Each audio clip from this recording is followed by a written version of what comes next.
So a lot of you have been asking for quite some time now, is your narrator an AI voice or a real person? And we decided, you know what, we're just going to get on camera ourselves and let you see for yourselves. Um, so I'm Stephen. I'm the chief editor here at Legacy.com, but the person I know you want to actually meet is our news editor and lead narrator, Linnea. Hello, it's me. I'm real. I'm not a robot. Every week, I'm the one who delivers the news to you of which obituaries have been making headlines. And we've been doing it every week for about the past 3 years. In fact, this month is actually our third anniversary. So we really wanted to thank you for watching. In addition to the two of us, there is also one more person on our team whose voice you will probably recognize. That is our video producer, John, who takes turns with me filling in as narrator when Linnea has a day off. Hi, everybody. It's good to finally say hello. I'm usually behind the scenes, working on the visual aspects of the videos that Linnea narrates. And today I'm going to go through some of the questions that you in the audience have asked us about how we do things here at the Legacy channel. Let's do it. One of our most frequently asked questions is, Linnea, where are you from? A lot of our viewers have been trying to place your accent for the past 3 years. I think some of them have gotten it right, and a lot of them have kind of orbited where I'm from. I was born and raised in the Chicago suburbs. I have always thought that I have a pretty classic Chicago accent, but my own mother has told me that she thinks I sound like I'm from Wisconsin. So the people who think I'm from Wisconsin, I guess there's a good reason for that. And as long as we're doing just a little personal thing on me, so I wanted to note somebody asked if I am aware that there is a Swedish flower called the Linnea flower. I am very well aware of the Swedish Linnea flower. I love it. And my parents have been giving me gifts of Linnea flower themed merchandise all my life. I have many mugs and tea towels and other Linnea things. It's as questions go, that's kind of a nice one. You know, my name is Stephen Segal, and the number of times in any given day where strangers ask if I'm aware that my name is Stephen Segal is it's remarkable. I am aware, but thank you for asking. Yeah, I will take mine over yours. Thanks. Here's another question for both of you. How long have you been with Legacy, and how do you deal with all the death reporting every week? Does it make you emotional, especially if you're a fan of the person you're writing about? Well, I actually just this month had my 24th anniversary at Legacy. I've done a lot of different jobs here. I haven't just been doing this specific thing for those 24 years, but a lot of what I have done has centered around writing obituaries. I've been here for going on 8 years now. Um, I am not from the Midwest originally. I used to edit some newspapers in Pennsylvania and New Jersey, and came to Legacy to work with the news team here. You know, as far as it being emotional work, it's usually very life affirming, I find, because most of what we do is honoring and celebrating someone who has just passed away at the end of a long and notable life. And so, what we're doing is trying to celebrate their story. We're trying to keep their memory alive. We're recognizing what a remarkable person they were. And most people were remarkable people. So, that to me is uplifting, not depressing. I would say that this is our job. I mean, we have to be able to kind of compartmentalize it a little bit, right? And say, I do feel sad about this. And especially as someone mentioned, if it's someone whose work you admired, when Prince died, 2016 was a bad year. We lost David Bowie, Alan Rickman, Prince, Carrie Fisher, George Michael, Debbie Reynolds. That's just the tip of the iceberg of the many like really great stars we lost that year. And it was sad, but we also just had to keep going and doing our jobs. I think that if we couldn't compartmentalize that, we would not last long in these jobs. You have to be able to just say, I can feel sad later. And right now, what I have to do is write something up that is going to tell the world about all the many incredible accomplishments that this person had. Getting down to the actual process of creating the video every week, how do you decide the order of the names announced?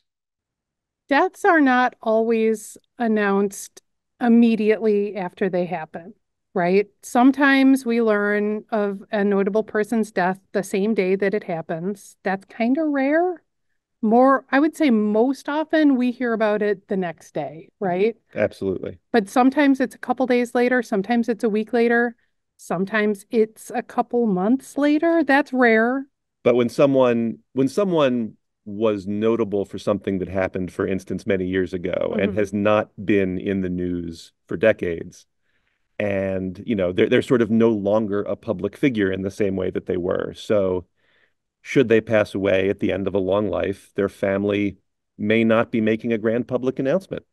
And so sometimes it can happen that we find out a month later, 3 months later, that someone who, is remembered fondly, um, passed away quietly.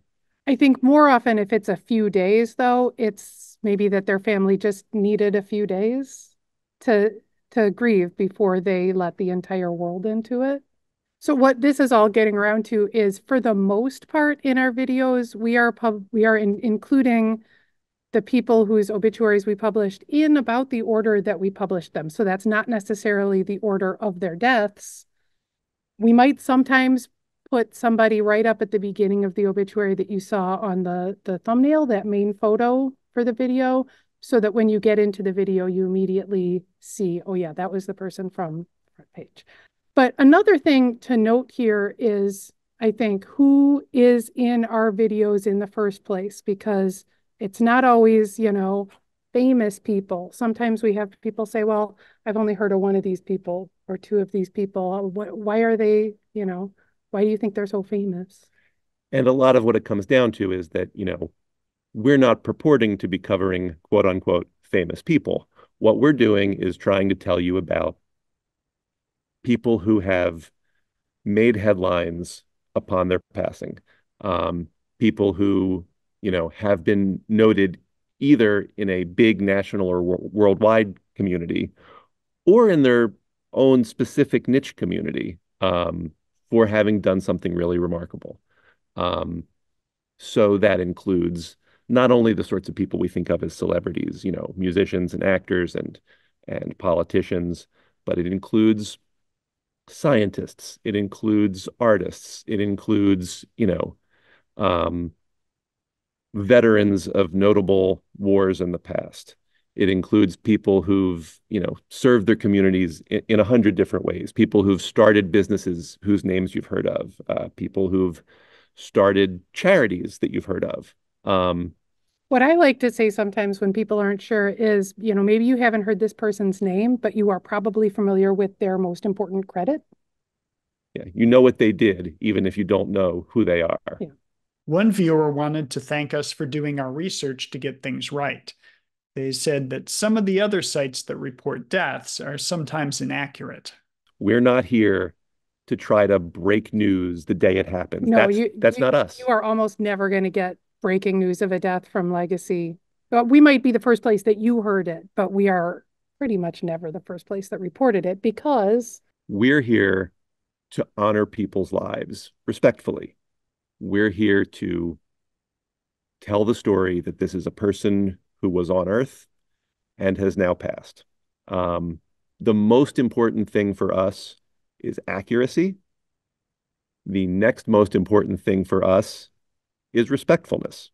Um, so if there's ever any sort of question or ambiguity about someone having died, you're not going to hear about that from us. We talk to you, we put something on Legacy when it is 100% clear, when it's 100% true, and when we know that we're able to give you the most trustworthy information that's out there.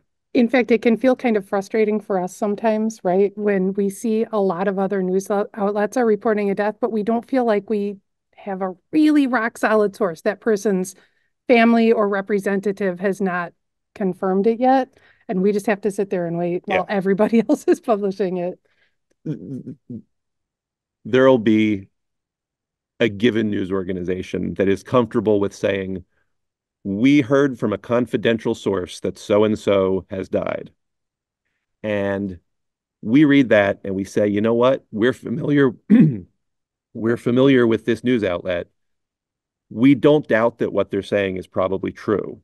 But if they're talking to their own confidential source, we can't confirm that. We have no way of proving that that's true yet. And so we're not going to pick that up. We're going to wait until either the family or the authorities or some official representative of the person who's died announces that they've died. Because until then, we have no business stumbling in there.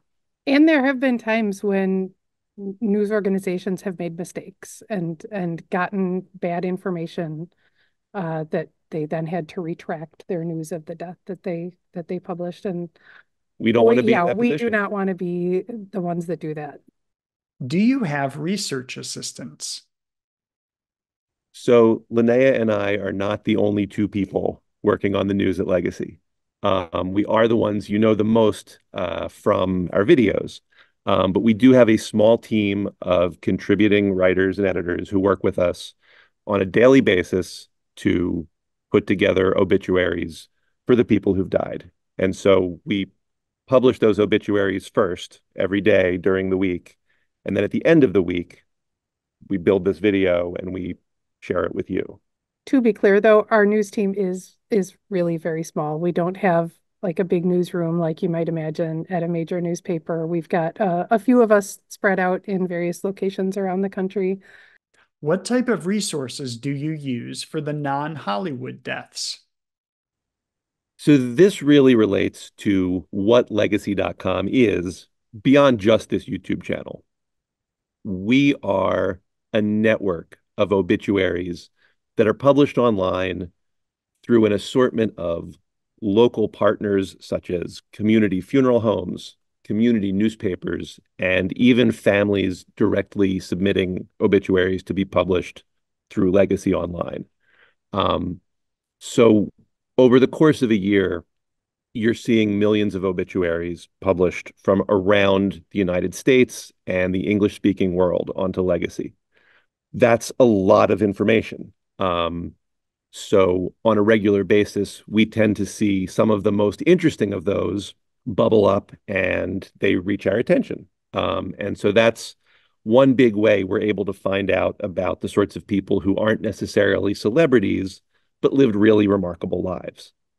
But there's a lot of other sources too. And one thing that I am always looking for when I'm writing an obituary is an interview directly with the person that I'm writing about. And there are so often interviews, you don't have to be a big star to get interviewed in your local paper. In fact, if you do something notable enough that we're going to find out about you, probably at some point your local newspaper wanted to interview you. And that's a great way for us to find out more about someone's life story directly from their own words that we can feel is reliable information. I would like to see more worldwide death notices. Is there a reason you can't do that? Remember when I said we're a small news team? Yeah, this really comes down to a question of resources.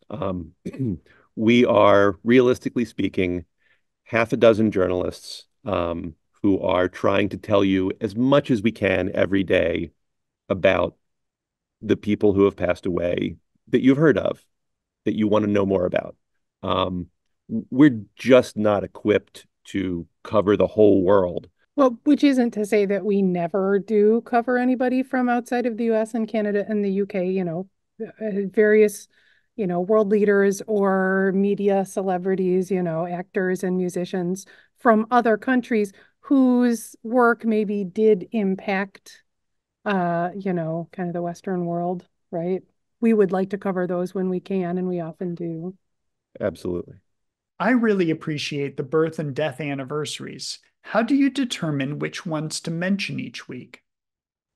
This is a project that I spend a fair amount of time on, actually determining who will be in the anniversaries and then, trying to find a nice photo for them and writing them up. Number one, we prioritize what we would call a round anniversary, like if it ends in a 0 or a 5. I mean, those are kind of the big birthdays when you're alive. So if someone, if it's the 10th anniversary of their death, or if they would have turned 100 this week, those feel like a big deal to mention. And so I try to put those at the top of the list. But it's not always all, 10th anniversaries and 100th birthdays. We would also maybe put a little extra priority on someone who is just a huge cultural figure overall, or someone maybe who has been relevant recently. I think when the Oppenheimer movie was really huge, there was an anniversary for Oppenheimer himself, and so I put him in the video because we're thinking about him right now, right? This one isn't a question, but more of a statement. I watched the videos to the end, including the half-staff tributes in the different states. I see it as a mark of my respect, which might seem silly in today's crazy world. To that viewer's point, it doesn't seem crazy or silly at all. You know, when we started making these videos originally several years ago, we did not yet have that segment. And we heard from viewers something that we felt ourselves, which is, gee, it's great to hear about these celebrities. We'd like to hear about regular people too. And, regular people is most of who gets an obituary on Legacy.com. So we felt the same way. The question is, how do you do that without getting lost in the sea of everyone? Because, there's millions of people who die every year. The half-staff honors, the flag honors, struck us as a really meaningful way to get a look into people in their communities who weren't famous, but they did things that were meaningful and important, and they're being remembered for that. It's useful information too. I feel like since we started doing it, I notice when I see the flag lowered around me, and I now know why it is because I probably just looked that up for the video. And I hope that has also been the case for some of you that you notice now and you are happy to know who we're honoring with that memorial. Would it be possible to do separate posts monthly to provide any updates on causes of death that were not available originally? So cause of death is something that we think about a lot at Legacy and hear about a lot From you. from you. Yeah. As we say every week, cause of death is not always available. Sometimes it has not been officially confirmed by the time that we get to the video. And sometimes the family has chosen not to release it. And we do believe that every family deserves their privacy, as we say every week.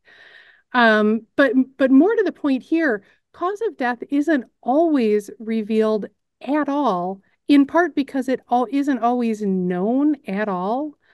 Uh, Sometimes it's not immediately obvious, right? Someone sometimes just dies and we don't necessarily know why. In fact, I have an old friend that recently died last month, a friend from college, and we don't know what the cause was, and we never will because his family chose not to go through the expense and difficulty and heartbreak of having an autopsy performed. I think that's something a lot of people don't recognize Yeah. is that an autopsy is not something that just happens every time someone dies. Yeah, somebody has to decide that it is needed, and then somebody has to pay for it. And if it's not that the authorities are saying we need to have an autopsy to find out the cause of this suspicious death, then the family has to pay for it, and it's not cheap. So even if someone's a celebrity, maybe they don't want to go through that process. So I guess long story short, cause of death is not always known ever. But at the same time, we do try to update when possible in two ways. When we do find out a cause of death at a later date, we will add it to their obituary on our site. And We also, as you may know, if you've been watching the channel for a while, at the end of the year, we produce a retrospective video where we look back at the 100 or 150 or so uh, biggest headline deaths of the year, and we revisit those memorials. And when we produce that video at the end of the year, we do go back and we review everyone who didn't have a cause of death at the time of their death, to see if that's become available. And if so, we include it in the video then. so you'll find that I think more, I guess, at the end of the year, percentage-wise, more of them will include a cause of death, but still not everybody. Sometimes it just either isn't known or hasn't been released even by that time. And you guys aren't sitting on secret information or hiding information. If there is a publicly announced confirmed cause of death, we will report it to you. If we have not done so, it's because it's not available. You can count on that. Yeah. There will be times when there are other news outlets reporting a cause of death that we look at and say, yeah, but that's not confirmed. Yeah. Suspected or Or an anonymous source. alleged, these are all words that for us, when we say we don't report on rumors, that's what we mean. If authorities are saying may have been or suspected or alleged, that is not a rock solid source for us. And we would consider that a rumor that we're not going to report on. And the reason is if it turns out not to be accurate, then we have done a disservice to the family of the deceased. And that's something we never want to do. Yeah. Thank you so much for asking all these thoughtful questions. We really appreciate that you care about what we're doing. It is not only very satisfying work for us to do, I think, but we enjoy doing it, and it's an honor to be able to give you this news. Yeah, thank you so much for tuning in today and every week. We're glad to have you as our audience, and we will see you next week.